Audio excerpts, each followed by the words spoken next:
Good morning, dear students. This is your social studies book, Globetrotters, for class third. So students, last class में हमने India की capital यानी कि दिल्ली के बारे में डिस्कशन किया था और मैंने इसके बारे में बहुत सारी चीज़ें आपको बताई थी। अभी तक हमने ये डिस्कस किया था कि दिल्ली की लोकेशन कहाँ कहाँ है, उसके बाद हमने कि दिल्ली का क्लाइमेट कैसा है और दिल्ली को कैसे हमारी कंट्री की कैपिटल बना दिया गया, ये भी हमने समझा था। और क्विक रिवीजन 1 हम डिस्कस कर चुके हैं। तो आज हम दिल्ली के बारे में और भी इंटरेस्टिंग सारी चीज़ें पढ़ेंगे। सबसे पहले डिस्कस करते हैं कल्चर, यानी कि दिल्ली के लोगों को क्या करते आ रहे हैं, कैसा उनका ट्रेडिशन रहा है, उसके बारे में हम देखेंगे। People from different parts of the country have settled here, क्योंकि दिल्ली हमारे कंट्री की कैपिटल है। यहाँ पे जॉब्स बहुत ज़्यादा हैं, ठीक है ना, क्योंकि बहुत मतलब यहाँ पे हर तरीके के काम होते हैं, तो पूरे देश से अलग अलग लोग यहाँ आके बसे हुए हैं। Therefore, Delhi is a place of mixed culture, इसीलिए दिल्ली ऐसी जगह है जहाँ का कल्चर क्या है, मिक्स्ड, यानी कि कोई साउथ से आया हुआ है, कोई नॉर्थ से, कोई ईस्ट से, कोई वेस्ट से, और सभी आके दिल्ली में बसे हुए हैं। अलग अलग धर्म के लोग भी हैं और अलग अलग ट्रेडिशन के लोग हैं। तो किसी के यहाँ कोई त्योहार मनाया जाता है, किसी के यहाँ कोई त्योहार मनाया जाता है। जैसे कि हम अपने हिंदी में देख रहे हैं, त्योहार सारे डिस्कस कर रहे हैं, तो हमें पता लगा कि अलग अलग धर्म में अलग अलग त्योहार मनाए जाते हैं, है ना। तो वो सभी दिल्ली में एक जगह अगर रहते हैं, तो अगर आपके पड़ोसी मान लो बिहार से हैं, तो वो छठ पूजा मनाएंगे, तो आपको उनके कल्चर को जानने का मौका मिलेगा। इसी तरीके से आप जहाँ से हैं, आप अपना त्योहार मनाएंगे, तो उनको आपका कल्चर समझने को मिलेगा। तो ये क्या हो गया, ऐसी जगह हो गई जहाँ पे सभी लोग मिलजुल कर अपने मतलब फेस्टिवल्स को सेलिब्रेट करते हैं। However, the most popular language of Delhi are Hindi, Urdu, English and Punjabi. फिर भी मतलब बहुत सारे कल्चर हैं यहाँ पे, पर हालांकि जो सबसे फेमस लैंग्वेज है दिल्ली की वो है हिंदी बोलते हैं सब, उर्दू बहुत ज़्यादा बोली जाती है, और इंग्लिश और पंजाबी। तो ये 4 मेन ऐसी लैंग्वेज हैं जो सबसे ज़्यादा बोली जाती हैं। All major Indian festivals, Diwali, Holi, Dussehra, Eid, Muharram, Christmas, Easter, Gurpurab, Chhath etcetera. तो जो इंडिया के फेमस मेजर फेस्टिवल हैं वो कौन से हैं, दिवाली, होली, दशहरा, ईद, मुहर्रम, क्रिसमस, ईस्टर, गुरुपुरब, छठ और भी बहुत सारे हैं, आर सेलिब्रेटेड इन दिल्ली, और ये सभी दिल्ली में मनाए जाते हैं। Sari and salwar kameez are the common dresses of women here. तो हमने पढ़ा भी था, डिफरेंट ट्रेडिशनल ड्रेसेस के बारे में पढ़ा था। तो जो हमारी दिल्ली कैपिटल है कंट्री की, वहां पे वुमेन सबसे ज्यादा साड़ी और सलवार कमीज पहनती हैं, ठीक है। However, a large number of girls students and office goers wear modern western clothes. हालांकि वैसे तो साड़ी और सलवार कमीज सभी महिलाएं ज्यादातर पहनती हैं, पर जो ज्यादातर स्कूल गोइंग स्टूडेंट्स हैं, गर्ल हैं, या ऑफिस में जो जाती हैं, कॉलेज में जो जाती हैं, वो मॉडर्न वेस्टर्न ड्रेसेस यानी कि जीन्स टॉप, स्कर्ट और इस तरीके की ड्रेसेस पहनती हैं। Man wear trousers and shirts. तो और मैन आदमी क्या पहनते हैं, ट्राउजर या शर्ट्स पहनते हैं। Some popular dishes of Delhi include chole bhature, rajma chawal, kidney bean and rice, chole kulche etcetera. तो जब हमने इंडिया के अंदर क्रॉप्स की बात की थी, तो हमने इन सब्जियों का भी, जैसे राजमा चावल में हमने देखा था कि चावल कहाँ होते हैं या राजमा कहाँ होती हैं, और राजमा को इंग्लिश में क्या बोलते हैं, किडनी बीन, ये भी हमने देखे थे, है ना। तो देखो, जो चीजें हम पढ़ चुके हैं अब ये उन्हीं से निकल के आ रही हैं, तो इसीलिए पुराना भी याद करते रहेंगे और नया भी पढ़ते रहेंगे, ठीक है ना। तो हम क्या बात कर रहे थे कि कुछ पॉपुलर डिशेस जो दिल्ली में खाई जाती हैं, सबसे ज्यादा लोग खुश होकर खाते हैं, वो क्या है, छोले भटूरे। छोले भटूरे बहुत ज्यादा खाए जाते हैं। राजमा चावल दिल्ली में बहुत फेमस हैं, छोले कुलचे भी, ठीक है। तो ये कुछ डिशेज हैं जो दिल्ली के लोग बहुत ज्यादा खाते हैं। Government offices. अब हम बात करते हैं गवर्नमेंट इंस्टीट्यूट या ऑफिस जो हैं उनके बारे में। The government of India functions from new Delhi. तो इंडिया की गवर्नमेंट कहाँ से काम करती है? न्यू दिल्ली से काम करती है। Therefore most of the government offices are located here. इसीलिए ज्यादातर जो गवर्नमेंट ऑफिस हैं वो दिल्ली में ही सिचुएटेड हैं। फर्स्ट नंबर पे है राष्ट्रपति भवन। तो राष्ट्रपति भवन में कौन रहता है, किसने बनवाया है, ये सब कुछ हम देख लेते हैं एक बार। This is the resident of the president of India. तो इंडिया के प्रेसिडेंट का घर क्या होता है? Rashtrapati Bhavan. Mughal garden located in the Rashtrapati Bhavan is worth seeing. तो मुगल गार्डन जो कि राष्ट्रपति भवन के अंदर है वो देखने लायक है, मतलब बेहद सुंदर है। It is open for the public for about 1 month in the spring season. तो यहाँ पे फेब के एंड के आसपास मार्च में क्या होता है, राष्ट्रपति भवन खुलता है। उसका कारण क्या है?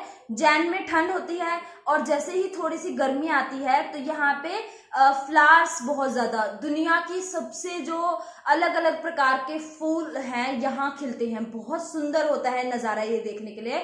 और क्योंकि ये तो राष्ट्रपति भवन है या प्रेसिडेंट का घर है तो ऐसे ही कोई तो नहीं जा पाएगा, हमारे जैसे लोग तो वहां नहीं जा पाते।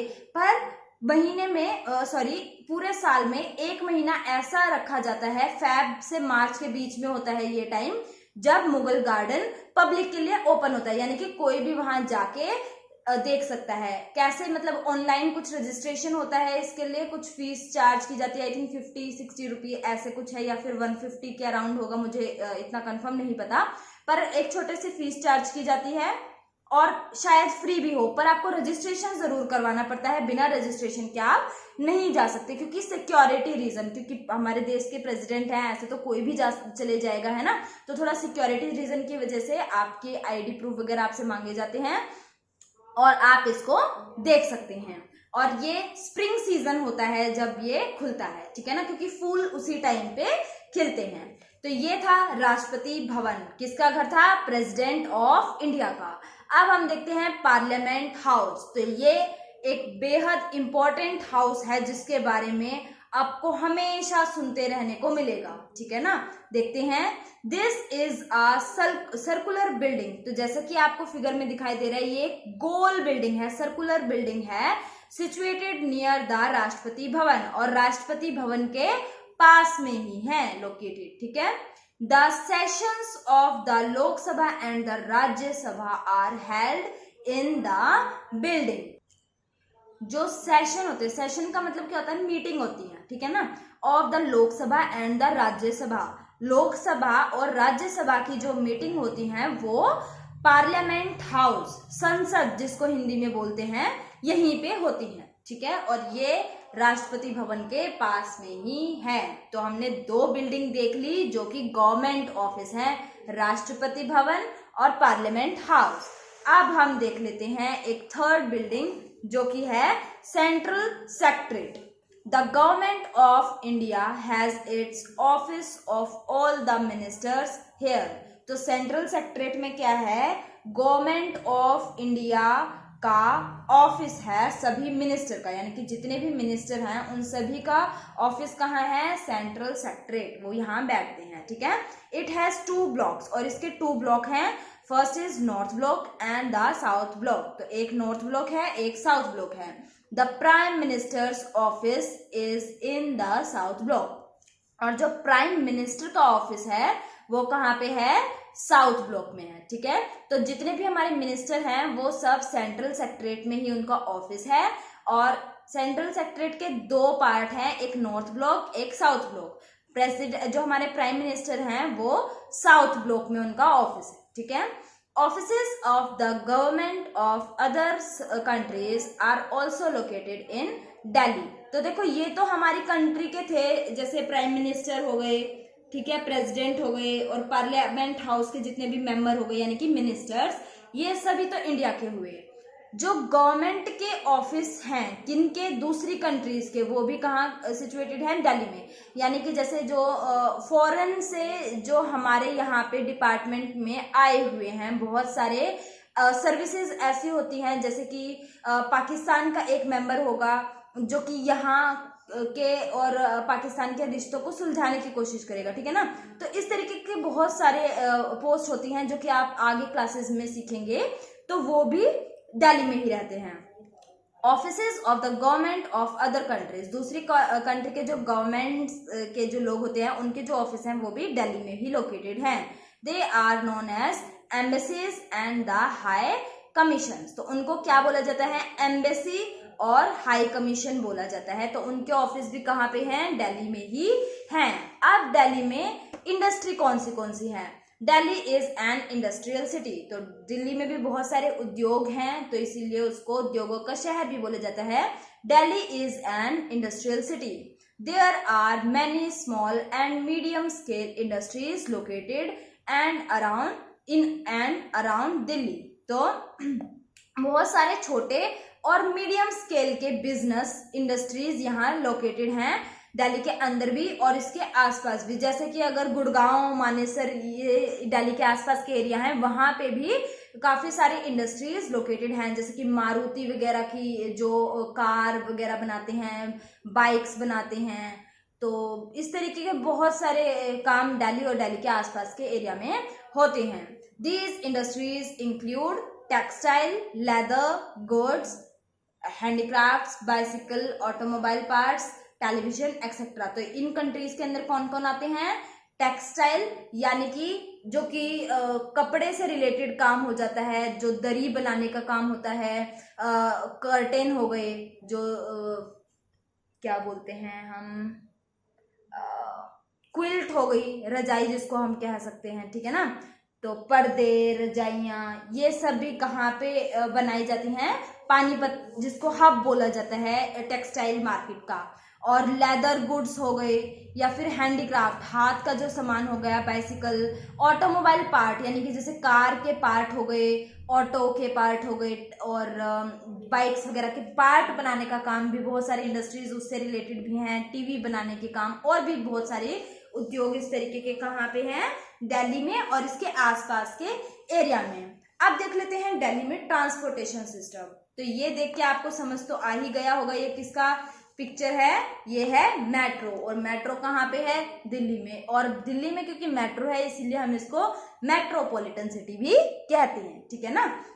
Delhi has a vast network of road and flyovers, तो दिल्ली में वास्ट होता है बहुत बड़ा, दिल्ली में बहुत बड़ा नेटवर्क है रोड का और फ्लाईओवर का, नीचे से भी रोड जा रहे हैं और फ्लाईओवर यानी कि ऊपर से जो रोड जाते हैं उनको फ्लाईओवर बोलते हैं। A large fleet of CNG buses and auto rickshaws carry people in Delhi, तो बहुत सारे सीएनजी की बसेस और ऑटो रिक्शा क्या करते हैं, लोगों को दिल्ली में एक जगह से दूसरी जगह लेके जाते हैं।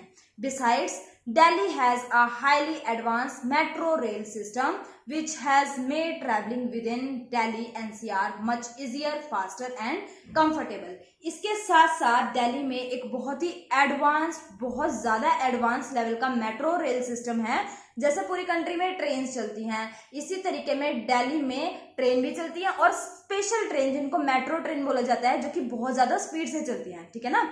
तो मेट्रो ट्रेन सिस्टम है जो कि ट्रैवलिंग को बहुत आसान बना देता है दिल्ली के अंदर। दिल्ली एनसीआर मतलब कि दिल्ली से जुड़े हुए जो एनसीआर हमने डिस्कस किया था क्या होता है, तो दिल्ली एनसीआर में काफी आसान, जल्दी और आरामदायक सफर बना देता है। Delhi is connected to different parts of India through interstate buses, railways and airways. Delhi को बाकी इंडिया के पार्ट के साथ जोड़ा गया है इंटरस्टेट बसेस, यानी कि एक स्टेट से दूसरे स्टेट में जाने के लिए जो बसेस होती हैं उनको इंटरस्टेट बसेस बोलते हैं। रेलवे यानी कि ट्रेन के थ्रू और एयरवे यानी कि हवा के रास्ते, एरोप्लेन्स के थ्रू जोड़ता है, यानी कि इन माध्यमों से हम दिल्ली से दूसरे स्टेट्स में जा सकते हैं। There is also an international airport, Indira Gandhi international airport, to go to different countries. और इंडिया में दिल्ली में एक बहुत बड़ा एयरपोर्ट है इंटरनेशनल, नेशनल यानी कि अपने देश में, इंटरनेशनल यानी कि एक देश से दूसरे देश में। तो एक देश से दूसरे देश में जाने के लिए भी दिल्ली के अंदर एक बहुत बड़ा इंटरनेशनल एयरपोर्ट है जिसका नाम क्या है, इंदिरा गांधी इंटरनेशनल एयरपोर्ट। तो ये आपको याद रखना होगा, आपसे आगे भी पूछा जाएगा कि दिल्ली में कौन सा एयरपोर्ट है इंटरनेशनल, तो इंदिरा गांधी इंटरनेशनल एयरपोर्ट है to go to different countries, जिससे कि हम दूसरे देशों में सफर कर सकते हैं। ठीक है, तो ये डू यू नो डिस्कस कर लेते हैं आप। The official residence of the prime minister of India is 7 लोक नायक मार्ग, न्यू दिल्ली। तो अब आपने प्रेसिडेंट का तो पढ़ लिया था, प्राइम मिनिस्टर का भी यहाँ दिया हुआ है कि जो प्राइम मिनिस्टर का ऑफिशियल रेजिडेंस क्या होगा, ये उसका एड्रेस दिया हुआ है इंडिया के अंदर 7 लोक कल्याण मार्ग, न्यू दिल्ली। तो यहाँ पे सिचुएटेड है प्राइम मिनिस्टर का रेजिडेंस। ठीक है, अब देखते हैं Mughal garden is located here. Mughal garden कहाँ लोकेटेड है, तो हमने पढ़ा था मुगल गार्डन लोकेटेड है राष्ट्रपति भवन में। तो लिखेंगे राष्ट्रपति भवन, तो स्पेलिंग लिखेंगे RASHTRAPATI, राष्ट्रपति भवन, BHAVAN, भवन। ठीक है, नेक्स्ट क्वेश्चन है it is a circular building located near the Rashtrapati भवन। तो राष्ट्रपति भवन के पास में एक गोल बिल्डिंग बनी हुई है, तो वो कौन सी है, तो वो क्या है, पार्लियामेंट हाउस। लिखेंगे PARLIAMENT, parliament house, HOUSE, house. ठीक है, नेक्स्ट क्वेश्चन देखते हैं it is the common dress of man in Delhi. तो दिल्ली में सबसे ज्यादा कॉमन ड्रेस क्या है मैन की, तो वो है ट्राउजर्स एंड शर्ट्स। तो लिखेंगे TROUSERS, trousers and shirt, SHIRTS, shirts. ठीक है, तो ये हुए हमारे क्विक रिवीजन के क्वेश्चंस। और अब आप क्या करेंगे आगे, तो हम कल डिस्कस करेंगे, क्योंकि बहुत ज्यादा एक बार में करने से अच्छा है जितना हमने कर लिया वो आपको अच्छे से आता हो। ठीक है, तो कल्चर, फिर गवर्नमेंट ऑफिस हमने डिस्कस किए, इंडस्ट्रीज कौन सी हैं, और ट्रांसपोर्टेशन सिस्टम भी हमने डिस्कस कर लिया, और उसके बाद क्विक रिवीजन 2 डिस्कस किया है। तो यहाँ तक अच्छे से पढ़ेंगे। ठीक है, ये तो आपको 100% पढ़ना ही है, और ये आपने पहले पढ़ा है, इसको एक बार रिवाइज कर लेंगे। ठीक है ना, यहाँ सिर्फ एक बार रिवीजन करेंगे। अगर इसमें से नहीं पढ़ना होता तो एक बार वीडियो को दोबारा से देख लो, उससे भी आपको रिवाइज हो जाएगा, है ना। एक बार तो अच्छे से आपको चैप्टर की रीडिंग लेनी ही होगी, जितना पढ़ा है, जैसे आज जितना पढ़ा है उतना रीड करो। उसके बाद जब आपको रिवाइज करना हो तो बुक खोलने की जरूरत भी नहीं है, अपना वीडियो चलाओ, उसमें जो जो बोला है उसको सुनो, और उसके साथ साथ बोलते रहो, आपको ऐसे ही याद हो जाएगा। ठीक है, तो अभी के लिए आप पेज नंबर 77 तक अच्छे से लर्न करेंगे, और पेज नंबर 78 पे क्विक रिवीजन 2 है, इसको भी लर्न कर लेंगे। ठीक है, बुक में भी फिल करनी है neat and clean hand writing में। नेक्स्ट क्लास में हम इस चैप्टर को कंप्लीट कर देंगे प्लेसेस ऑफ टूरिस्ट अट्रैक्शन। तो कौन सी जगह हैं जहां लोग बाहर से घूमने आते हैं, और क्विक रिवीजन 3 हम कल डिस्कस करेंगे। So that's all for today's class. Thank you and have a nice day.